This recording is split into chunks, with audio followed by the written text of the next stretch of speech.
A very good evening to everyone present here for the match 5 out of 10 of CYBER T20 V3 series. So you have successfully completed 4 matches on the couple of weekends, last week and the previous week, as a part of Cybersecurity Awareness Month. So this week is going to be the 5th week and 5th match with respect to our jargons. So CYBER T20 V3 5th match will be headed on by Wing Commander K. Venugopal sir. We welcome you, sir. So with a short brief about sir, we'll just initiate this event.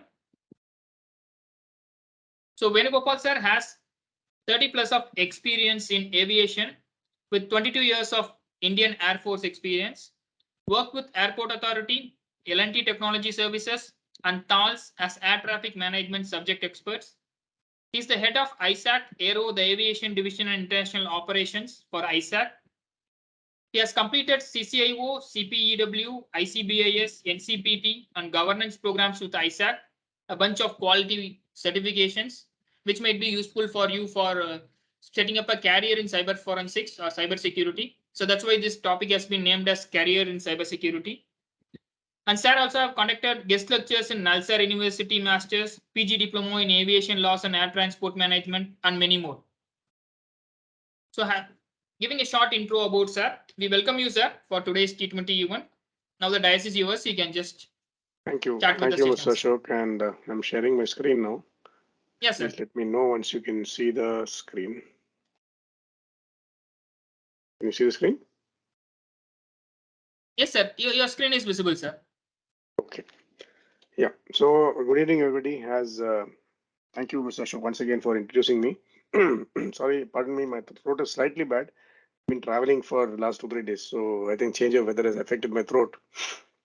But anyway, so we have here to basically see what are the opportunities for everybody. I'm sure most of you are students who are eager to know what cybersecurity is. I would personally say myself, about 8-9 months back, I was not so deeply involved in cybersecurity. Yes, we knew things were happening, but yes, then I learned. Why is it very important, cybersecurity? All of you must have, I think, heard that the Prime Minister of India has declared that India should become a $5 trillion economy, digital economy by 2030. So if you look at this particular slide, you know, the last year they had predicted that India will become the 5th largest economy by in 2025. Okay, but what has happened actually is in this year, it's 2022 itself. Sorry, I'll share my video. Itself, we have become the 5th largest economy, and they predicted by 2030 we'll become the 3rd largest. But the way we are growing, I think maybe in next 2-3 years also we could become the 3rd largest economy in the world. So this is what is happening, and because of this, if you see, we have what you call overtaken most of the all the European countries. In fact, even UK we have overtaken. So the European countries are behind us except for Germany. Then only Japan, China, and US are ahead of us, and it's not much of time. So yes, you know, Japan and US are much more established and all that, but we are growing, and that is a concern for everybody. Although in the political forum they might be very good friends, except for China, maybe everybody else shows that they are good friends of India, but in the heart of hearts, they will all be wondering why India is growing so fast. It's a threat for them. Okay, so that is why you find that today's world, everything is on cyber, right? Each one and every one of you have got systems which are connected. All of you have smart mobiles, smartphones, laptops, computers. Anything and everything you do today is connected. With the advent of COVID, what has happened was even the education has become online. So even small children have got access to laptops. Sometimes they know better to how to share on Zoom and open a session on Zoom or what you call linked on the various platforms which are available like Teams and all that than us. Because the elderly generation will not be aware. So that is why we are a threat and target for everybody. People want to put us down. So that is where it is very important that our economy is rising and the people. So as you know, I'm just going cursorily. You have had already 4 sessions where people must have told you about what is cyber technology. You know it. There are a lot of benefits from it. I just skim through it because I want to concentrate. 20 minutes is a very short time to go over all the things. Okay, so it's a very good friend. It gives access. You get Google's or anything where you can get information. It's fast. It's efficient. It's a gateway to gain knowledge. It brings people closer. because you're sitting here in Madurai or Chennai or wherever it is, you can connect with friends who are across the country, across the globe instantaneously, which we couldn't do earlier. Yes, ease of business is there. Hazards, it's not 1:1. What are the benefits are there, but hazards are much more. It could be 1:100 or 1:20, the hazards which are there. Okay, whatever you can make a friend, it can be a disaster. So it is a perennial distractor, right? Internet and WhatsApp or your mobile phone. A lot of people, you will find that they're so addicted to the mobile that they keep looking at the mobile walking on the road. They don't even look at the traffic which is coming in. And the intrusion of privacy, of course, automatically, because you're sharing things, your privacy is internet, people try to get in and into your social life, into your personal life, and try to this thing. It is a potential misguidance. This is one of the most important things. It spreads so much of misinformation. What we call WhatsApp University, that's the term which is being used nowadays. WhatsApp University is one of the worst universities in the world, which spreads big misinformation, right? Even Wikipedia, what everyone refers to, I mean, when you search, most of the things come on Wikipedia, but Wikipedia is information put on by people like you and me, although it's supposed to be verified, but it may not be genuine information, not be correct information, right? So there is a lot of potential misguidance. So many forwards come on WhatsApp, which are, a lot of people are motivated either politically or their philosophy is something different, and they try to guide you or misguide you into thinking their way. So that is something, and unfortunately, people send this forwards to everybody without realizing that it is spreading that misguidance. And of course, in the younger generation, there's a lot of peer pressure. Someone has got Instagram, he's got 500 followers, someone has got 1,000 followers. So I want to get more followers, and you take selfies standing in places which is also a what you call a danger, because people have lost lives taking you. So these are the type of things which are happening. It's a weapon on your social life, basically. On your life, your basic social life has been killed.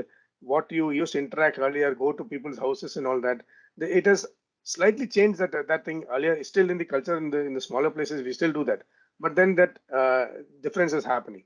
And of course, it's a big crime on legitimate users. A lot of crimes are happening against legitimate users by hacking, by way of financial frauds and different other things.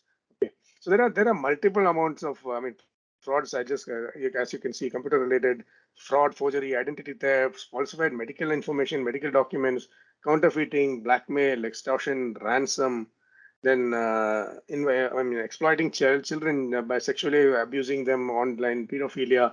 So many things happen which are very beyond. I mean, this is actually UN United Nations publication.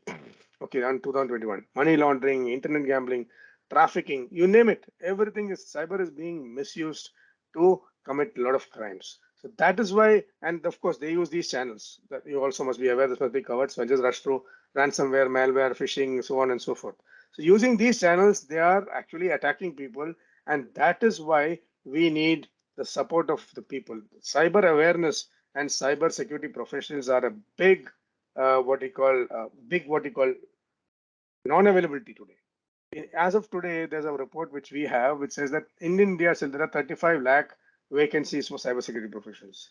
Okay, every day on LinkedIn, if you search for cybersecurity, there'll be at least 8,000 to 9,000 vacancies coming every day, from lower level to middle level to higher level. That is why the world requires much more cybersecurity professionals, and that is why I thought I should give an insight into what should be the what are the opportunities. And of course, when you think of such things, first thing some questions come to the mind, right? Everybody is there because someone is here. There are students here. I'm sure there are parents here. There are people who are already working, and students of different. There'll be people who have like done commerce, someone who's done BA literature, someone who's doing engineering, someone who's doing mathematics, physics. So they'll say, yeah, how can I enter this domain? I mean, it must be someone who you think that the moment cybersecurity, you think, oh, the people must be knowing coding and they must be experts in coding and all that. No, what I say, everybody can enter this domain. I myself, I'm a commerce graduate as a basic. Then I got into the Air Force, invented the aviation field, and I was in air traffic management. Now I've joined the cyber. As Ashok sir said, I've done a few certifications, of course, and that's the knowledge. So if I can do it, I think everybody at this age, everybody else, youngsters, of course, can do it. And elderly people also. I mean, please don't feel that you can't. If you have slight amount, you know how to operate a laptop or a computer, then you can enter this domain, because it is more about using your logic. Okay, you don't know required coding skills to be a basic cyber crime or a cyber security. This thing. You don't, unless you want to become an expert in going and solving forensics and all deep, that is when you require certain coding skills. Otherwise, a lot of people, I'm sure, even the senior people who have experienced are there, who are into management, into finance, into medical field. So every field is now getting affected. So you don't require, anybody can enter and you don't require coding skills of a great this thing. Yes, unless you want to get into technical side. It is a vast world. You can survive. That is the next question. Can I survive? Yes, you will survive. As I told you already, the vacancies are phenomenal. And will this take years? No. I have done these certifications in the last 6 to 8 months. Okay. And it's that my knowledge of cybersecurity has grown phenomenally. And the only thing is, yes, you have to, if you want to continue in the field, you have to keep in touch with what is happening day in and day out. There are a lot of developments happening. Technology is changing rapidly. So naturally, you have to keep in touch with that. That's the only thing. So where do you start? I will be covering later on. How do you start? Where do you start? I'm a techie, but my skills are not yet mature. Is it worth the effort? Of course, it is worth the effort. You get a very nice. The demand is much higher. Just recently, the TCS and companies like what you call, a lot of companies. We have a tie-up with TCS where they want people to be trained in certain domains like identity access management and all that. There are other companies which approach and say that you please. In fact, when I was doing the CCIO course, we had one guest lecturer from or speaker from one of the MNCs. So he was saying, in his company there were about 35,000 vacancies on that date, and he said I don't have people. So he said people like you who do these courses, please come and join us because we want people who have knowledge. Because now what is happening? People who have just a C in cybersecurity are coming and joining, but they don't know anything. They have no formal training. See, a lot of certifications are available. I just think that there are certifications available online. If you search, free training is there. But none of them give you a. Firstly, yes, you have certifications from the US and all that, no doubt about CH. But though the problem again and all that is, they give you a certification, they give you some theoretical training, but practical training is not so much. Okay, it is just an overview of the things. Yes, you have a certificate, but then finally, for a cybersecurity person, it is the skill which you develop. It's a skill. Okay, it is not science or something where you have. It's a more of a skill you develop, and if you have experience in a certain field, you can use that skill to find out what are the vulnerabilities and to stop things as an expert. The most important thing is that can I work from home? Yes, cybersecurity is a thing where you can work from anywhere, by home, anywhere. It's work from anywhere. You don't have to go to an office. You can sit anywhere and do the work. That is the most advantage, especially with people like going into something like bug bounty and all that. There's something called a bug bounty, which I'll explain later on, where people get money for finding vulnerabilities in companies, softwares, and their programs and all that. And they're paid. Recently, one of our a student who had done a course with us, what the bug bounty research, he got a bug bounty of 15,000 US dollars. Not a small sum. Okay, so it's a lakhs of money, right? So that's how the market is available. What certifications I will tell you will take me up and make me respectable. So anything which you do and you have the skill, you will automatically be. See, finally, you might do engineering and masters in engineering and all, but if you're not good at a job, the number of certifications you do will not make it great. You have to work and earn your place in the market, right? What happens if I do a rookie mistake on the job? Yeah, everybody makes mistakes. You think I've not done mistakes? Everybody makes mistakes in their life, in the job, but the objective is to learn from that mistake and go on and improve the system. So that is what is there. So don't be afraid of making mistakes. Everybody makes mistakes. Okay, who are which company? Every company today, every field domain requires that. As I go explain, you'll understand why. And will I go to good pay? Yes, of course. What we have seen is people who have done cybersecurity specializations and courses, and they're going to cybersecurity field are getting at least 20% more than their contemporaries who've done other courses. So that is what we have seen physically, and it can't be a proven point or yes, with our experience and what we've seen this happening. Okay. Recently, in the last 1 or 2 years, these are the things which are happening. Okay, Finnish parliament attack, Ukrainian state nuclear power plant attack, Greek natural gas. Just see the diversity. The government, Montenegro government, Lithuanian energy company, Estonian government, Belgian government and military, UK military social media. Okay, the social media of the military. Uber, Toyota was just 2 days back. Okay, so they are not restricting the attacks to any particular thing. They are attacking states, countries. They're attacking fields, whether it's medicine, whether it is transportation or social. Social of a military. You name it. Okay, the statistics which I'm going to show you is like this. If you see at this, the global breach statistics. If you say last data of 2021, I've just put a small window on the top, which is the previous year's data. if you see the increase which has happened, or the green bars have reduced in 20 and 21. Okay, but if you see the top small video, the box, the breaches have reduced, but the data which has been stolen or corrupted or lost has gone up phenomenally. Can you see that the climb in this curve, or this line has just shot up? So what is the point to prove here is that despite that the breaches have become much and more sophisticated, they're not wasting the time doing a lot of breaches. They're not the number, but the breaches which they do are much more effective because they are getting into the data which is more critical. Data is today's gold. So data, if you get, you can manipulate anything. So most of the attacks are data bound. All the people who are hackers, the non-ethical hackers, are the ones they were stealing data and corrupting or asking for ransom. They're hijacking and saying, okay, you give us money. Okay, everyone wants to earn money and the wrong way. That is a problem. So this is what it is. This is another figure between 2019-20. If you see the so-called top companies, how they've invested in cyber. Okay, from $1.5 million in 19, it's gone up 2.4. So it's literally doubling. If you see most of the cases, it is the amount is doubling and increasing. So there is a lot of money being pumped into cyber security and in protection. So that is where I'm telling there is a tremendous amount of scope for people to go into cyber security market. And as I told you, sitting at home, even the hackers or the cyber criminals have been sitting in. I don't know whether you heard of the Jamtara incident.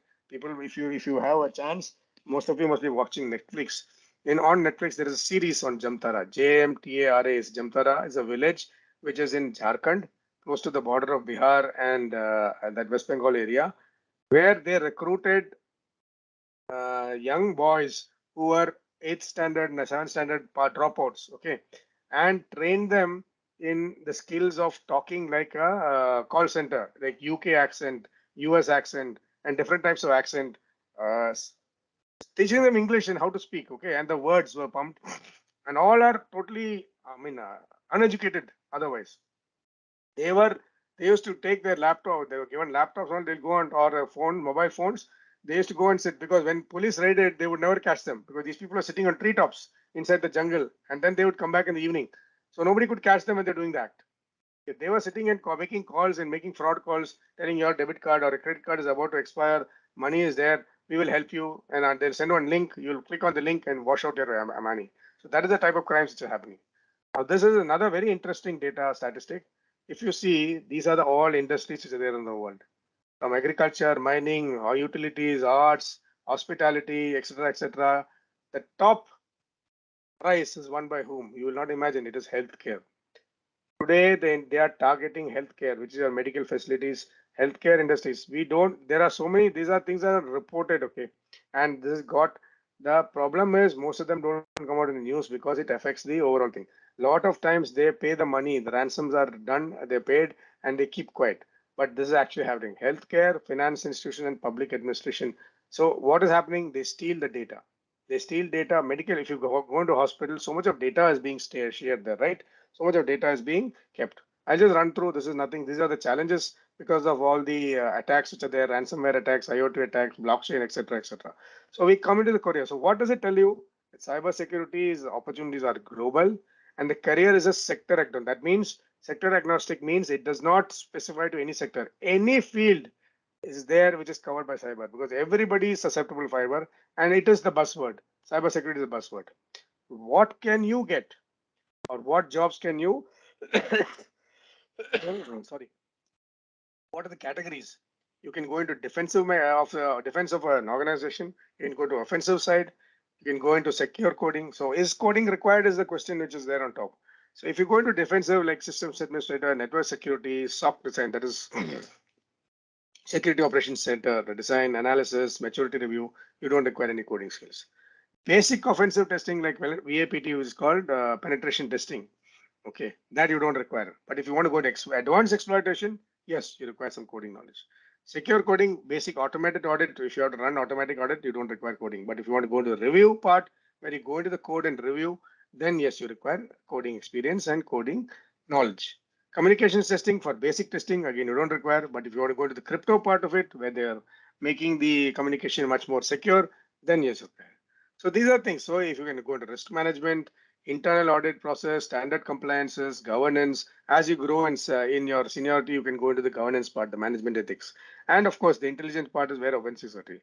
In a slightly different perspective, you see, these are the opportunities which are there in the whole organization if you take in consideration, where for the SIEM, you got opportunity, threat intelligence, network operations center, security operations center, intranet servers. So you can actually go into these all whenever you go into an organization. These are things where the opportunities are there. So until some time back, it was only one IT section which was looking after, but now you require much more specialized because IT section per se, if they don't have these specialties or people have knowledge of cybersecurity, it becomes very difficult. Okay, antivirus, logs. Then if you have knowledge of more technical, like you can go to the PLC, that is programmable logic controllers and supervisory controller. PLC SCADA devices is called. Then IoT devices. So what is an IoT device? I don't think I have to explain to you because you had sessions. Internet of Things is basically the simplest example I give you is what you use in your house is your Alexa, Siri, and all those. These are all and connected systems. So today you have all systems in the houses itself, smart homes. So that is what is IoT. So IoT is used now in all the places across the globe. Okay, so these are the various things: your emails, CRM, then storage, client portals, then security as a service, the firewalls, routers, so on and so forth. So there is no dearth of areas in which, and this is there in every sector. If you go to any sector, whether it's medical sector, whether it's the insurance sector, the finance sector, health, education, your agriculture also today, now they started using drones and all that. So that is why I think. So I just break it down into a different thing. In a security team, what generally is there? So everything has become much more specialized. You have people looking at incident management. You have people looking at investigations and forensics. Someone designing the architecture of the security. So this is not physical security. This is all cyber security. Then you have identity and access management, which use your artificial intelligence if required. And this is not only for access management into the organization physically.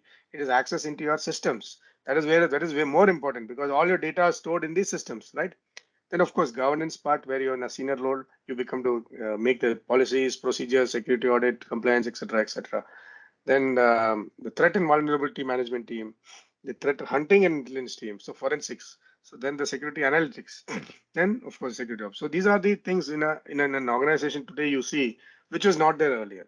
So the opportunities are plenty, and everyone who's an expert can actually get into this and give their do their bit in the cybersecurity. In addition to this, cybersecurity, when you have a knowledge of cybersecurity, you are able to protect yourselves and your families.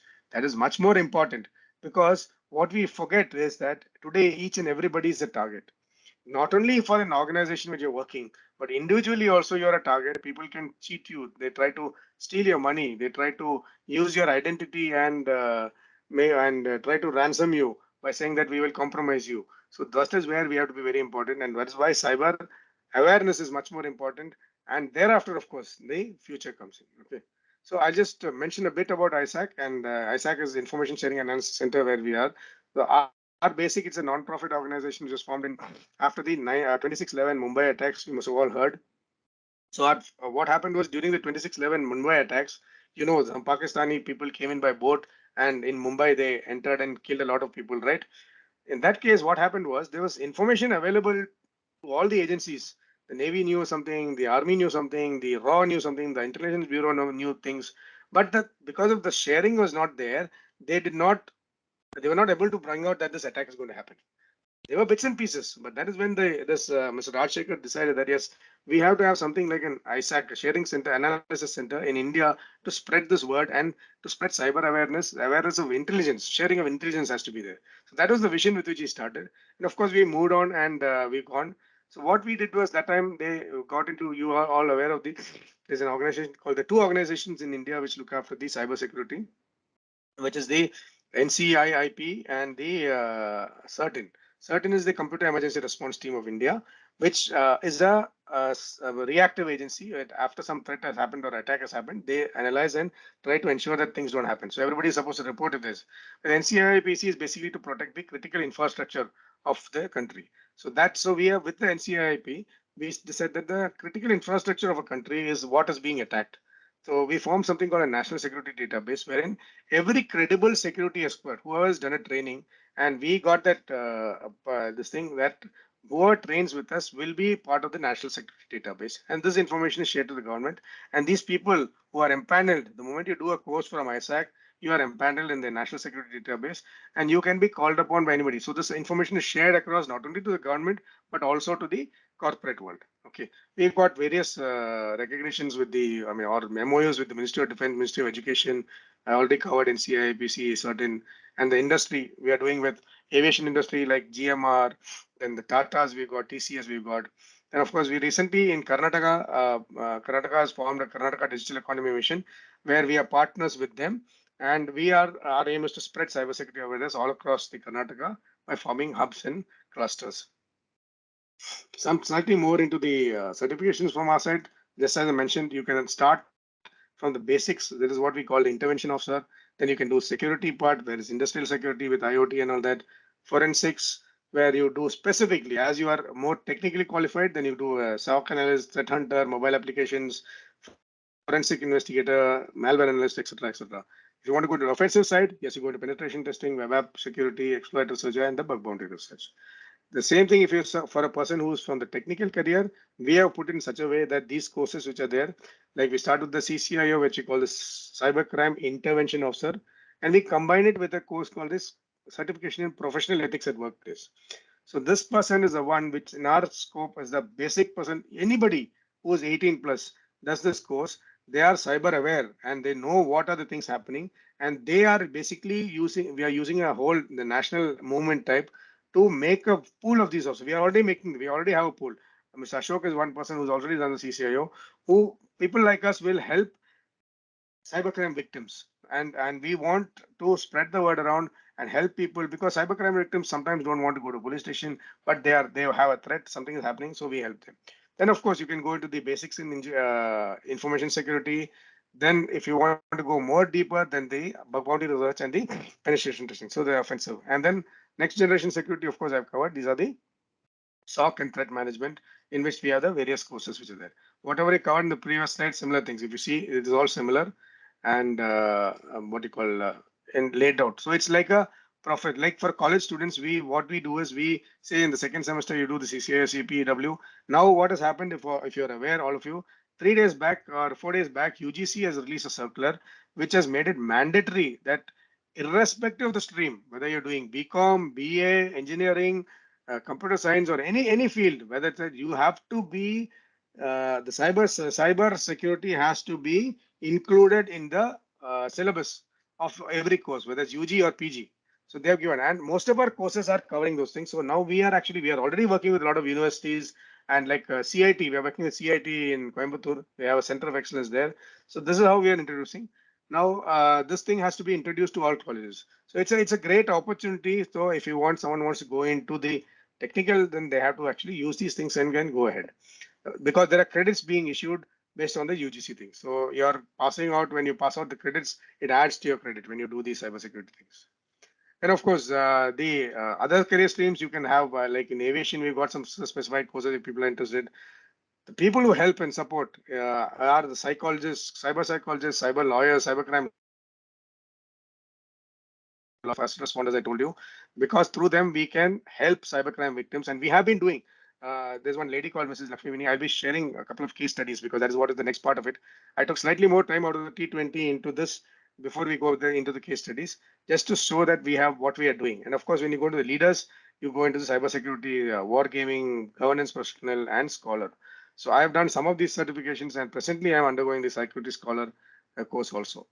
We do have a lot of internships also in these areas, which are coding, CTF development, forensics, assisting the police, breach point for vulnerabilities, then e-learning, dark web monitoring, graphic design, content writing, etc., etc. You can have a look. The law students also can do it. Psychologists can do it.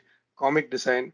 We have experts in all these fields who are there. Crime prevention through environmental design for architecture students. That is how to design a building or an airport which is which is more secure, because every building will have some security hotspots or black spots where they will not be able, people can use them to penetrate.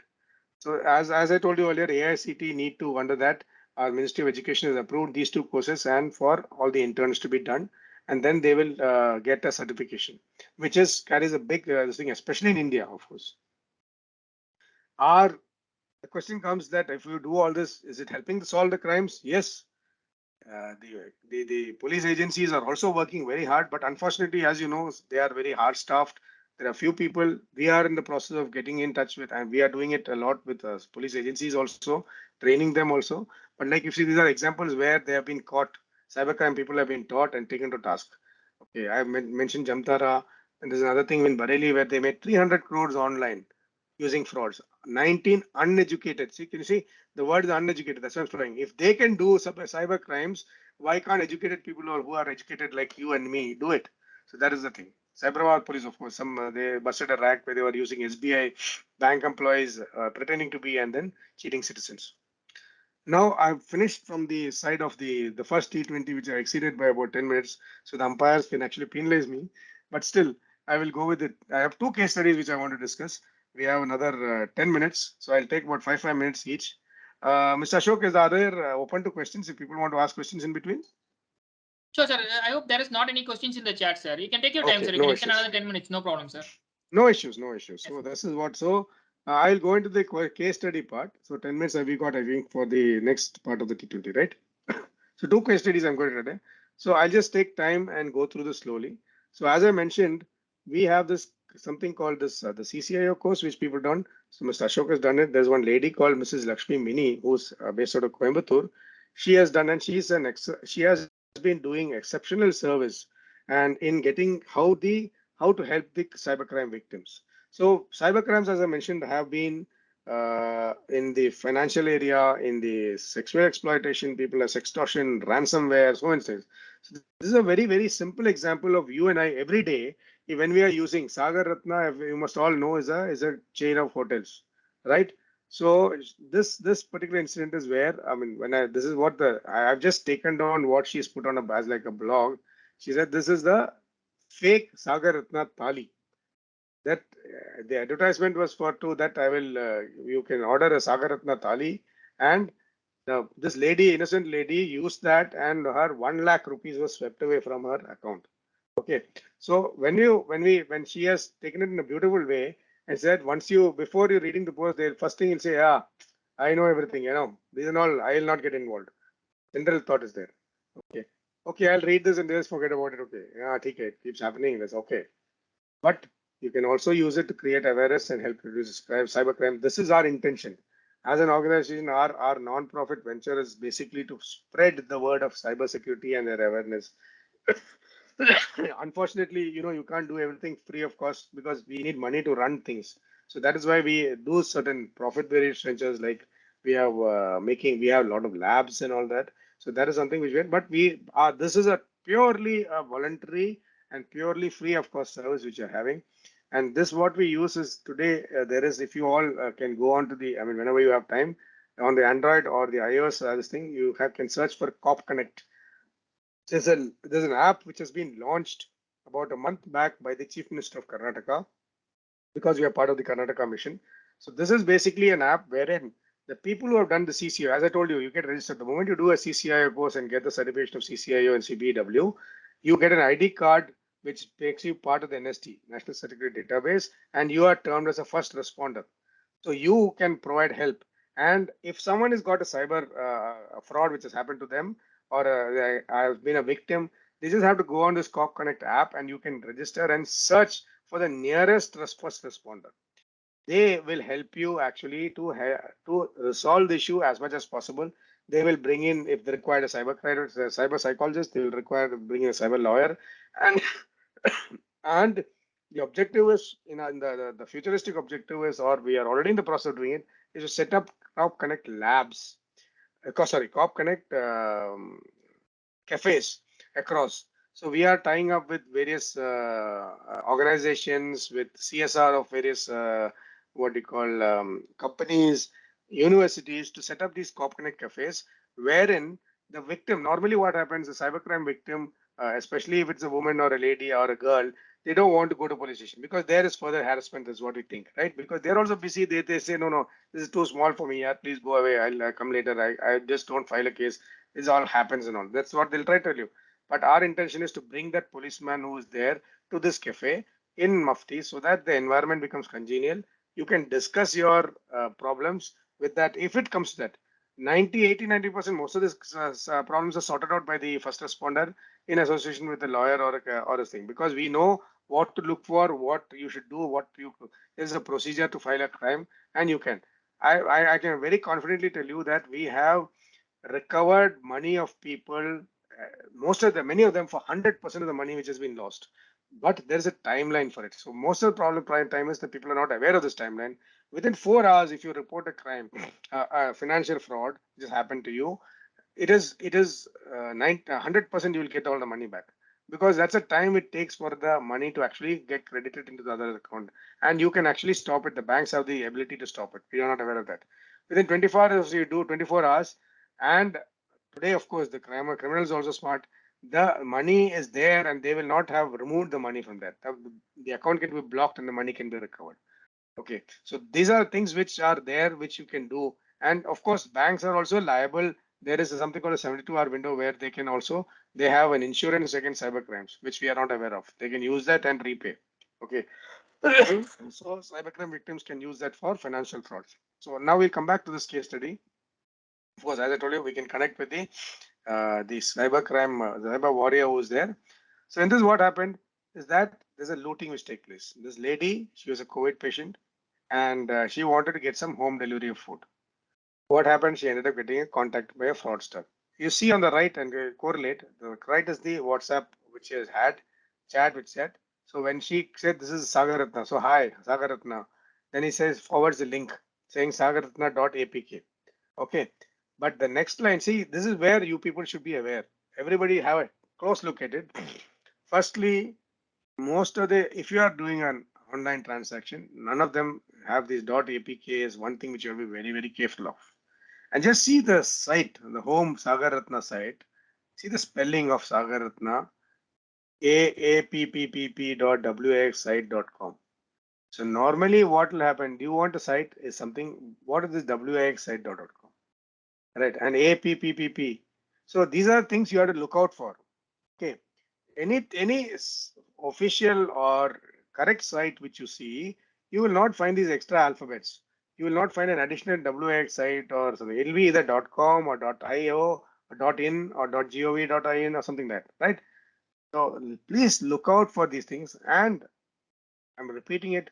Please do not click on something which is an .apk, because most of them could be a phishing or something like that, which will actually send in a malware into your mobile or into your laptop and this thing. So this is exactly what happened to her.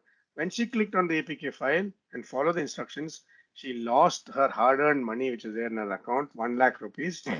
Fortunately for her, there was a friend of her daughter's who had done this webinar like this free webinar from ISAC a few days back.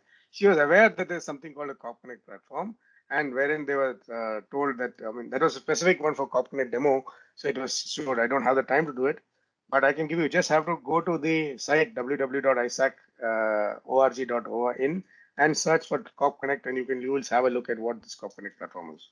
Okay, so when they approached, we helped out the lady, and I will not be able to comment on whether she got the money back, but yes, they were able to get into the ecosystem. The Law Enforcement Act people got it, and then they were able to help the victim.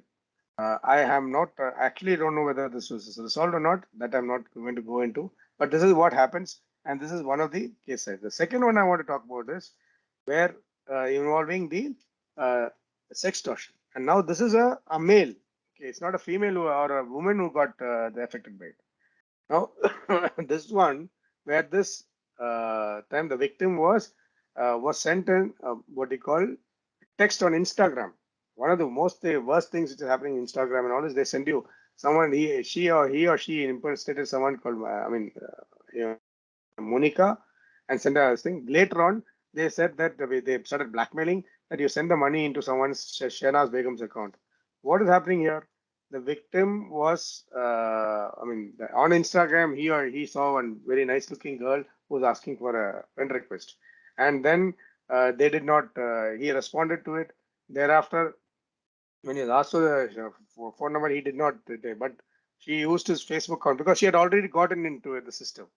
He had gotten into the system, and in the Facebook account got this. So be very careful what you upload on your social media, on your Instagram, on your Facebook, on WhatsApp or whatever, Telegram, with whatever you use.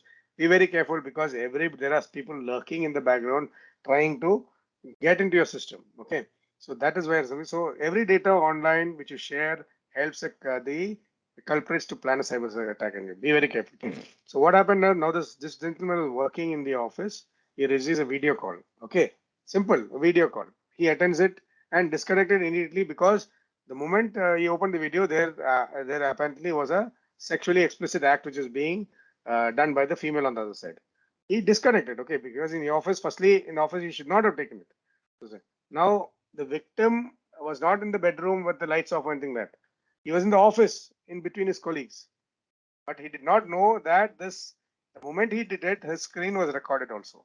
Okay, and within a few seconds, this culprit's video got morphed into another video, and then they started getting calls that we are now you give us money, we have a video of you having what we call an inappropriate positions with a woman. We will send this across. They started sending screenshots of this of his Facebook friends, their family. Now this person got very petrified naturally, and then they all what we call initially he did succumb to it and paid some 37,000 rupees. Okay, thinking that they will stop. But the moment you give money, they know that you have fallen for it and they'll start asking more because now the greed is there. They know that this person is afraid now. Okay, but finally he broke the fear and went and complained and got in touch, of course, through our team, this lady, and then it was guided. They guided him, and then it was able to sort. So we got in touch with the. See, in fact, this lady who was helping also, these people are so smart that uh, or using impersonating a DYSP. Okay, they got a call. Okay, and then this lady asked him a question by asking his official email, and then that's all. So there are a lot of things they do. Okay, so trying to say that this is in Hindi, if you may not have beta mail ID, what will you do with my mail ID? That type of things they were asked. But then this evidence was shared with some people we know in the IPS. So we have developed a circle where we get into known people who are in the IPS and all that. And there are people who are willing to help. The UP police was informed. This person was doing this from UP, okay, somewhere in UP. Okay. And that's what happened. So people, they impersonate police personnel and so many things. And then finally, they were helping, they could resolve the whole issue and that person was taken to task. No doubt about it. So that is one thing. These are the two things which I wanted to cover. You can in the society, not only by being a cybercrime professional, but being a person with basic cybercrime knowledge as an intervention officer can contribute to the society overall, wherein you can help the victims of cybercrimes. So if you are a professional, of course, you will be protecting not only a company, but you will end up protecting the critical infrastructure of a country, which could be the power sector, could be the nuclear power plants, the water treatment plants, the metros, airports, each and every area is a subject of target. Okay. So that is what I wanted to cover. And Mr. Ashok, I think I finished. I will not go into these are the details of the slides. If you want, I will share this, Mr. Ashok, as a PDF, and you can share it to the people as a video later on, whoever have attended. That's how we normally do it. You're aware.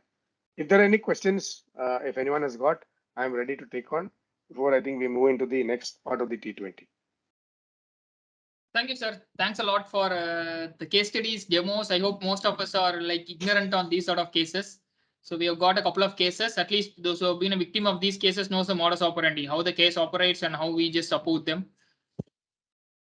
So participants, if you have any questions, queries, you can put in the chat box. So we'll wait for a couple of minutes before we start with the next part of the T20. That's the quiz part. Thank you, sir. Thank you.